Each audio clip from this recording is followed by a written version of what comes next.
Hi guys, it's me, Aita. Өнөөдөр бүгдээрээ босон явдлын дугаар сонсох болно. Босон явдлын дугаарыг би та бүхэндээ хүргэхдээ баримтад нэвтрүүлгийн журмаар, эрх зүйн мэдлэг мэдээлэл олгох журмаар хүргэдэг гэдгийг та бүхэндээ бичлэгний хамгийн ихэнд та нарт хэлэх ёстой. Дээрээс нь жирэмсэн, хөхүүл, сэтгэл санаа нь тогтургүй, насан туршаагүй хүмүүсийг үүсхийг хориглож байна. Тийм болохоор яг одоо back тавчин дээр дараад гараарай. Дээрээс нь та яг одоо хоол унд идэж ууж байгаа бол тэр зүйлээ хойшлуулаарай. Эсвэл бичлэгээ хойшлуулаарай гэдэг хоёр сонголтыг та бүхнийг аль нэг нь хийгээсэй гэж хүсэж байна. Ингээд бүгдээрээ 1998 онд Финланд улсыг тэр чигтэн донслогч исэн аимшигтай гэмтэргийнхаа дугаар руу орцгоё. Финландын Хайвинка бол 47,000 оршин суугчтай нам гүмхэн хот. Бас маш тайван аюулгүй хотч гэж хэлэгддэг. Гэмтэргийн гаралдч баг хүчирхийллийн гэмтэрэг бараг байхгүй. Залуусын архины соёлыг стацвал асуудал нэлээд багтаа хот гинэ. Өсвөр насныхны хувьд бол маш уйтгартай газар гэхэд болно.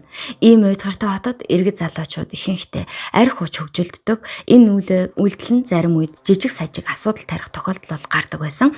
Хулгай, эвдэн сүйтгэх, хотын барилгад граффит зурх зэрэг зөрчлүүдээс өөрөөр хүнд гэмтэргүүдний гараад байдгүй хот байсан юм байна. Өсвөр үеийнхний сонгож уудаг арх нь тэдний нэрлэлгээр ликор, манайхаар бол нарка. Энэ хямд үнэтэй алкогол нь бол маш өндөр алкоголтой олж уухад ч гэсэн олдос ихтэй тийм арх юм байна л да. Үүнийг уйтгартай амьдарснаас үнийгээ уугаад одоо чанартай байх үг нь хамаагүй байдаг гинэ. Өвлийн нэг өдөр хотын хогийн цэг дээрээс хүний тасарсан хөл олдсон.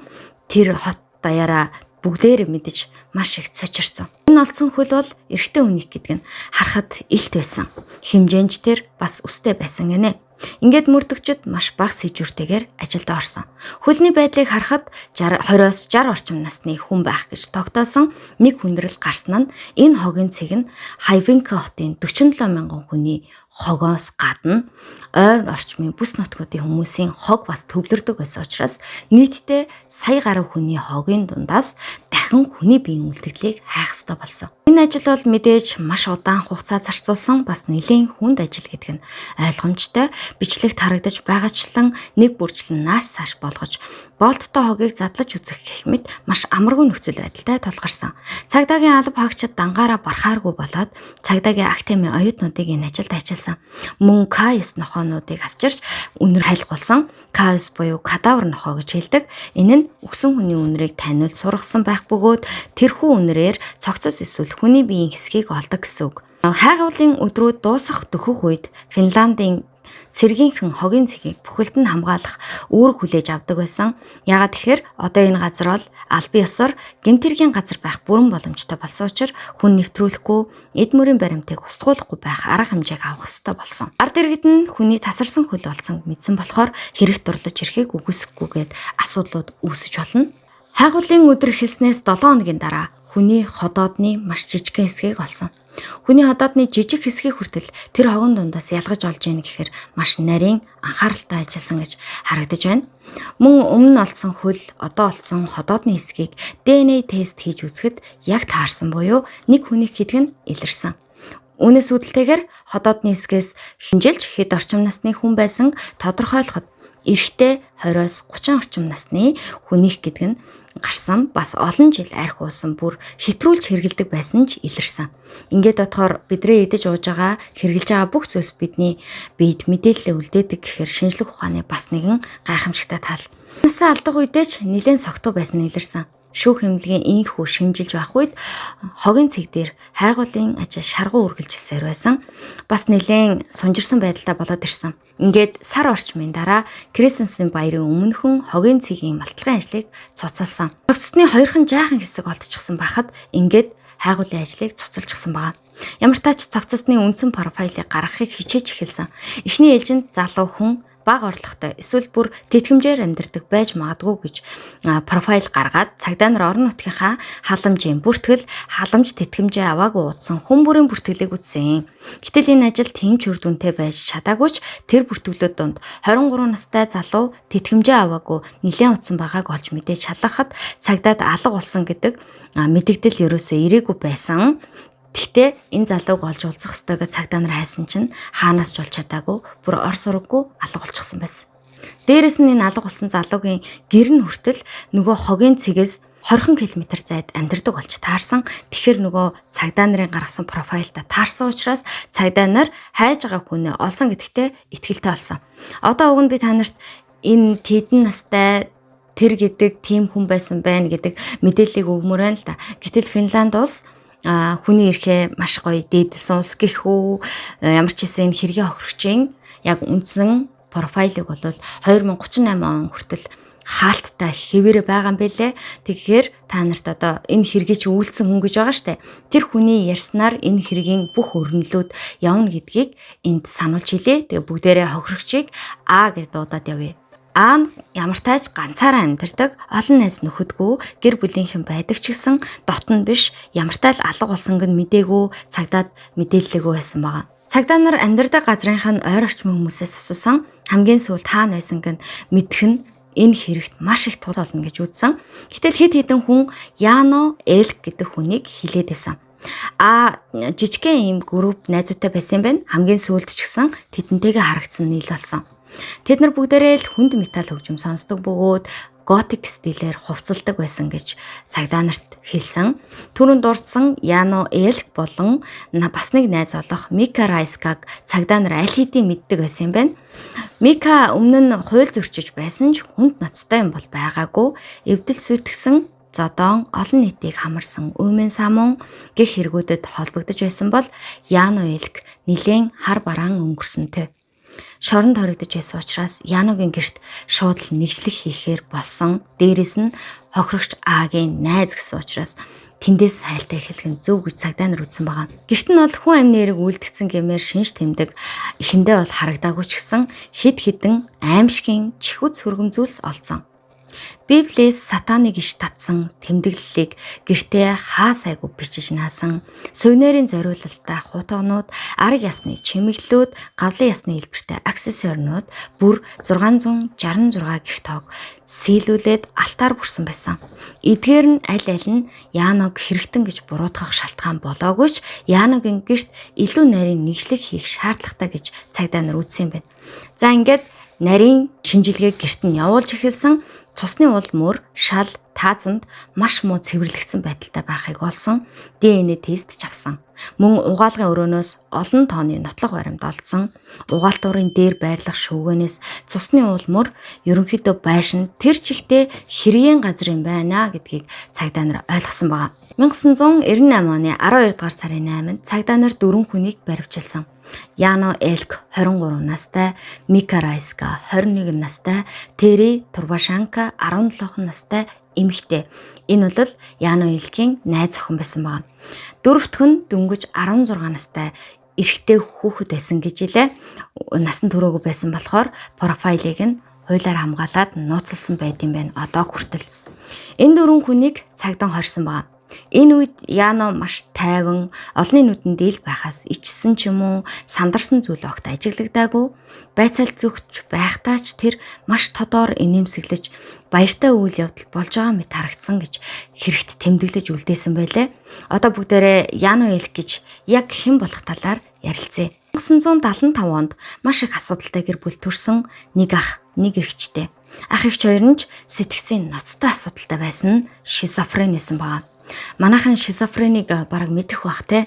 Ерөнхийдөө олдмол шинж нь маш бага байдаг ч гэсэн төрөлхийн эсвэл удамшлаар өвлөгдөж очдог юм сэтгцийн маш хүнд өвчин байгаа. Яногийн хувьд бага наснаасаа л зам нь буруутсан. Сургуульд байхдаа л дээрлэхэлтэнд өртөж 10 настайгаас л өөрийгөө хамгаалах ёстой цорын ганц хүн болсон. 10 настай хүүхэд өөрийгөө яаж хамгаалах вэ те? Үүнээс өөрөөр бол гэр бүлийн амьдралынх нь нарийн ширийн зүйлс огт тодорхойгүй байд юм байна. Ямар ч байсан хараа энэлтгөө бага наснаас дураараа амьдарсан залуу хүү гэж ярьж илээ. Өсвөр насндаа хэд хэдэн удаа амиа хорлох гэж оролдож исэн, хэд хэдэн удаа сэтгцийн эмнэлэгт хэвтгэд хүргэж байсан. Игч ажилд хизээч урт хугацаанд ажиллаж байгаагүй. Яногийн ганц л дурласан зүйл нь бол хөгжим. Тэр дундаа black metal хөгжимд донтчихсон. Зургаас нарахад л илтэйгаз стилийн имиж нь хүртэл black metal fan гэд хэлээд өгнө. Урт гар ус, сул джинс, ихэвчлэн хүчирхийллийг дүрсэлсэн зурагтай, эсвэл дарк лого бүхий хамтлагуудын зураг бүхий подологтой иймэрхүү дүр төр харсан хинч тэрнээс айж сүрдэгдэг байсан нь ойлгомжтой. Энэ нөхцөл байдалд хүмүүс түүнээс зайгаа барьж холдох нь аргагүй. Яно хамгийн анх 16 таатай цагдаа таригдчихсэн юм байна. Тэгээд 1992, 1996 онд хид хідэн сүм хийдэг шатаасан гэж хэлээ. 50 гаруй сүмийг бараг шатаасан гинэ. Dark music-та хит тууширч тархин нугаагдаж автаад солиордог байсан юм шиг анзаа. Тэгээд сатаныг дахин шүтээд эхэлсэн, хүмүүс мэдээж бурхныг үгүйсгэж үзэн яддаг гэж тэгээ мэдэн штэ те ерөнхийдөө сатанизмыг. За ингээд Шведэд одоо нийт 50 гаруй сүмийг шатаасан болж таарсан. За 91 онд 2 жил хоригдох ялыг авсан. Ялаа идэх хугацаанд сургуулиас гарч сургуульдаа сураагүй. Энэ үеэс л Яно арх болон мансууруулах бодисонд гүнд онцсон сатанизм илсэн. Тэгээ сатанизм Яногийн хувьд бүхэлдээ философи мэд болж түүний амьдралдаа дагаж мөрдөх ёстой сургаал нь гэж үздэг болсон юм байна. Тэр сургаалынх нь үндсэн 3 зарчим байдаг гинэ. Нэгт хүссэн зүйлээ хий. Хоёрт юунд ч гэм буруугүй. Гуравт ёс суртахууны бүх хязгаарлалтаас татгалз гэсэн ийм зүйлсэд багтана. Нэг ёсондоо хууль тогтоомж өрөвдөх сэтгэл үр дагаврыг үгүйсгэх гэх ухамсарт хүний амьдралын яг эсрэг нь гэж ойлгож болно. Сайхан санагдсан бол юу ч хамаагүй хийгээд байгаамаа бас. Сэтгцийн асуудал нь дараагийн шатанда орсон гэж хэлж болно. 1998 онд Яно Терри Турбашенкотой танилцсан. Терри бол тогтвортой, дундаж амьдралтай айлын охин. Хелсинкигээд ойролцоох нэгэн жижиг хотоос гаралтай бөгөөд Янаг бодвол Терригийн багнаас маш хэвэн өнгөрсөн гинэ. Терри 14 наснда хүнд төрлийн мансууруулах бодис архинд донтсон. Үүнээсээ олж гэрээсээ цухтаж гэрийнхнээсээ харилцаагаа хүртэл тасалсан юм байна. Гадны оронд өсвөр насныхын бослогын үе гэдэг да. Манайхаар шилжилтийн насны эморл юм уу да. Энэ Терригийн бослогын үе гэд яриадээлээ. Яг шилжилтийн насны дээр бах үедээ ингээд галзуур авцсан юм шиг үлээ. За Яна энэ хоёр сэтгцийн имлэгт болоод донтолтын имчилгээ хийлгэж явахдаа танилцаад дугуугаа таньснуу гэмээр маш хурдан нэг машины 2 дугуй болоод авсан. Хамт амьдарч эхэлсэн. Яног дагаад сатанизмд орсон. Эмх замбраагүй байдал, хязгаарлалт юу ч байхгүй амьдрал руу 17 настай охин татагдах нь мэдээж. Энэ хэсэгтэр би бол одоо бурхан минь хүүхдүүдээ харж агаарай л гэж бодогдоод байна. Аюултай юм а тий. За одоо ингээд яг зурган дээрх Яногийн бохир цааван байранд Терри, Яно хоёр амьдардаг болсон байгаа. Энэ хоёр хоёулаа гэрээсээ гарахад нь маш ховор байдаг байсан гинэ. Энэ хоёр дээр 21 настай нөгөө Мика Риска нэмэгдэж харт тамхи татаад архиа уугаад хамтдаа амьдарцгаадаг болсон байгаа. Мика бол бас л нэг төөрөлдсөн сүнс сэтгцийн имлэгийн өрөөнийх нь хамтрагч байсан. Микач төд удалгүй Терри шиг Яногийн нөлөөнд авцсан. Одоо баг энэ хүмүүсийн нөхөрлөл бүлгэн болсон гэхэд болно. Яно энэ бүлгэмдээ лидер, ирчилсэн эрх мэдэлтний дүртэй байсан гэж хэлжээ. За одоо ингээд энэс хооших 1 минутанд амтны хүчирхийллийн тухай яригдана. Тиймээс та сонсохыг хүсэхгүй байгаа бол алгасаарай гэж хүсэх байна. 1998 оны 10 дугаар сард Яно Элк хүний санаанд оромгүй нэг зүйлийг хийсэн. Өөрийн нохоогоо парнаас уйжгаад төмөр хоолоогоор үхтлэн зодчоод сандал дээр сууж нохоогоо айжмаар үхэж байгааг нь хараад зүгээр сууж байсан. Энэ нь яг ямар учиртай байсан болоо гэсэн чинь ийм хоёр тайлбартай гинэ. Нэгт нь бүх зүйл өөрийнх нь контролд байгааг мэдрэх гэж. Хоёрт нь сэтгэл зүйн тогтворгүй байдлаа намжаах гэсэн ийм хоёр тайлбартай юм байна. Тэгээ та нар яг аль нь гэж бодож байна? Комментэд бас бичиж үлдээгээрэй. Миний хувьд бол сэтгцийн өвчин маш их мууцсан харагдж байна удаа гэж би бодсон. За 1998 оны 11-р сарын 21 5 хүнээс бүрэлдсэн группийнхэн цугларсан. Яно Элк, Терри Турбашенко, Мика Риска нэр нь зарлагдаагүй 16 настай хүү болон хохирогч А. Энэ үед бол Яно группийнхээ ахлагч бараг шашны удирдагч болсон байсан үе юм байна. Энэ өдөрт хэд бүгд хар хувцас өмсдгөрөө өмсөөд маш сохтуу Хайвенка хотынхоо гудамжаар хэсэгчилж явж исэн байгаа. За ингээ явж байхад нь нэг сүмийн хажуугаар зүрсэн юм байна. төд бодлого Христэд итгэгч нэлээд олон залуучуудтай бас таарсан. Зүс мэддэг байсныг ч хэлэх үү. Тэгээд хоёр групп нийлээд арх ууцгааж эхэлсэн. Ууж эхлээд удаачгүй хоёр талаас маш хүчтэй маргаан эхэлсэн. Маргаан нь мэдээж ойлгомжтой өөр өөрсдийн итгэл үнэмшлийн талаар байсан. Нэг талаас Христэд итгэгчид, нөгөө талаас сатаныг дэмжигчид. Маш аимшигтай маргаан болсон ойлгомжтой. Тэгээд одоо би ингэ бодохгүй юу? Христийн шашинд одоо элдэд олон хор зуршлыг чинь нүгэл тооцогдох хэмжээний асуудал байхад харваас чөтгөр шулам шиг юм нөхдүүдтэй арх уугаа ирэлдээ сууж яах гэхээр бас хүндээ байгааз. За цааш нь яана сатанизм бол чөтгөрийн тухай ерөөсөө бишээ гэд нилээн дуусшгүй сэдвэр нилээн ширүү маргаан болсон ойлгомжтой. Яана ингэж хэлэхэд нь тэдний группийнхэнд бол бахархал төрхөөц сайхан байсан гинэ. Маргааны дараа Яно болон түүний нөхөд галт тэрэгний буудлын руу явсан. Галт тэрэгэнд суугаад Яногийн нөгөө орон сууц буюу энэ харагдаж байгаа байранд очисон. Яг энэ үед хохирогч Яногийн нэг юм мэдлэлт байгаад байгаа юм шиг байсан гэж хэргийн дараа бүлэгмийн зарим гишүүд ярьсан байлээ. Яагаад гэдгийг сайн мэдээгүй ч энэ байдал нь хохирогч нилээн тийм тухгүй сайхан биш байгаа нээлттэйсэн гэж ярьсан байсан. За ингээд сурснараа тэд нар мансууруулах бодис болон архиа ун сууцгаасан. Яно өөрийн дуртай цомгоо гаргаж ирсэн нь The Canyon Chronicle нэртэй энсэн тамтлагийн цомог байсан. Энэ цомгийг сонсгоосныхоо дараа хохирогч цомгийн талаар өөрийн үзэл бодлоо чөлөөтөө илэрхийлэхдээ энэ бол миний сонирхол биш ээ. Надад нэг хамаатай зүйл биш ээ гэд хэлж орхисон. Яг ингэж хэлснээрээ Яног уурлуулсан. Яно шууд босож очоод хохирогч Агийн нүүрлүү цогхоход шууд газар унаад өгсөн. Яг ингээл унсан даруйд нь 16 настай хүү зодоонд оролцоод эхэлсэн бөгөөд Янотой нийлж хохирогч Аг нүүр нүдгүй балбаж эхэлсэн. Хэсэг хугацааны дараа Яногийн найз охин болох Тэри 16 настай хүүг болиулаад буудан дээр суулгаснаа Янотой нийлээд хохирогч Аг хамт зодож эхэлсэн. Яно өөр өөрөөрөө явж ороод нохооны хүзөвч уяа аваад ирсэн. Хөгжмөний дууг эцэст нь тултал чангалаад энэ нь болохоор хохирогч Агийн хашгирах чимээг дарах зориулттай байсан гинэ. Хохирогч Агийн хүзүүнд хүзөвч зүүж нохоо шиг дөрөв хөллөөд яв гэж тушаасан. Эндээс эхлээд хэргийн хэрцгийлэл эхлэн шүү манайха сонсож чадхааргүй юм шиг санагдвал яг одоо гараарай. Дөрөв хөллөөд байж хат нь нөгөө дөрөв чинь ээлжээрээ хохирогч Агийн дээрээс шээсэн. Бас дээрээс нь улаасгсан төмрөөр тамгалж байгаа мэт хайрсан. Хохирогч энэ үеэс л эднэр намайг алж магадгүй юм байна гэж ойлгосноо ам гуйж эхэлсэн. Намайг явуулчихаа. Би хэндэж хэлэхгүй гэж гуйж эхэлсэн. Энэ үгсийг нь тэд нар огт хүлээж авахгүйгээр барахгүй энэнд нь Яногийн уур улам их хүрсэн гинэ. Яно хайч шүүрч аваад залуугийн толгой руу дахин хатгаж зоож эхэлсэн. Үүнийхээ дараа залууг тэд буудан дээр суулгаад яах талаараа ярилцаж байх үед хохирогч зүхтах боломж гэж бодсон уу яасан хаалга руу нь гүйсэнж харамсалтай нь хаалганд хүрч чадаагүй тэд түүнийг барьж аваад буцаагаад буудан руу чирсэн.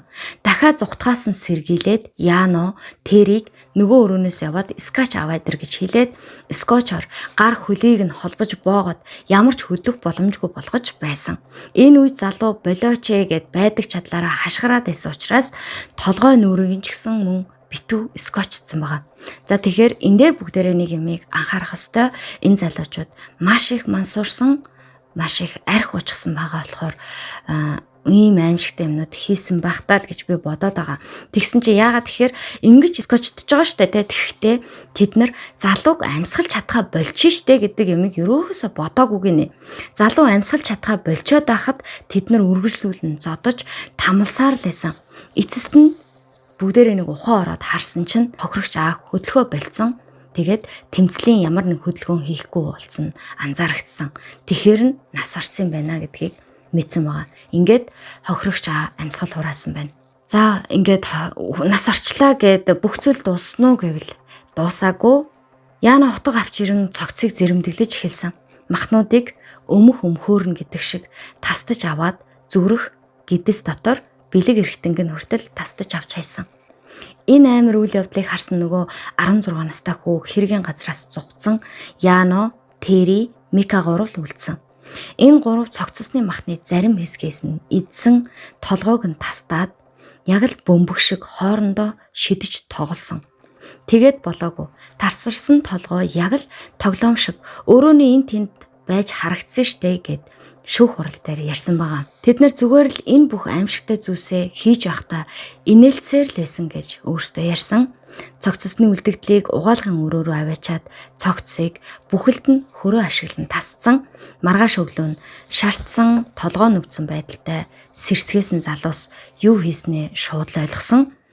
Байраар нэг хохирогч аагийн толгойг нь хайгаад олохгүй байсан гинэ. Тэгсэн чинь нэг шүүгэнд хийцэн байсныгоо олоод тэгээ бүр энэ хэргийн хамгийн сэжгийн зэвүүн нь энэ байдал нь тэднэрт тэр толгойг хайгаад олохгүй байжгаад олсон энэ байдал нь тэднэрт аимшигтай инээдтэй байсан учраас илгээ өршөл инээлцэн гэж ярьсан. Шүүх хурал дээр Яно Элг яг энийг ярьж байхдаа хүртэл инээсээр л байсан.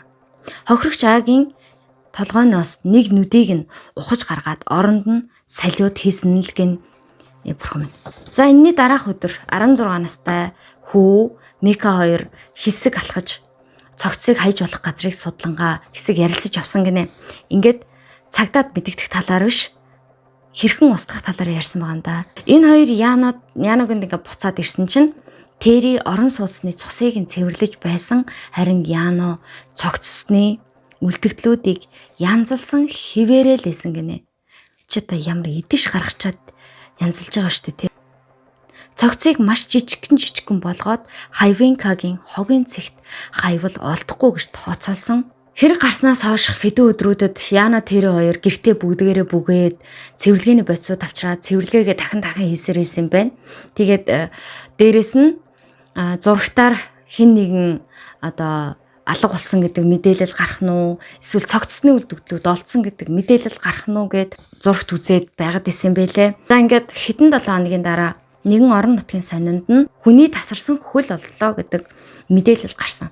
Тэгээд ч төд бодлого бидний битж байгаачлан энэ дөрвөн хэрэгтэн дөрвөлөө баригдсан шүү дээ. Яно Элг огт гимсэн шинжгүй хэврээ шүүх хурал дээр ч инээмсэглэж би энэ наллагыг төгс хийсэн гэж хэлсээр байсан төдийгүй би сатаник шүтлэгтэй гэж мэдгцээрсэн.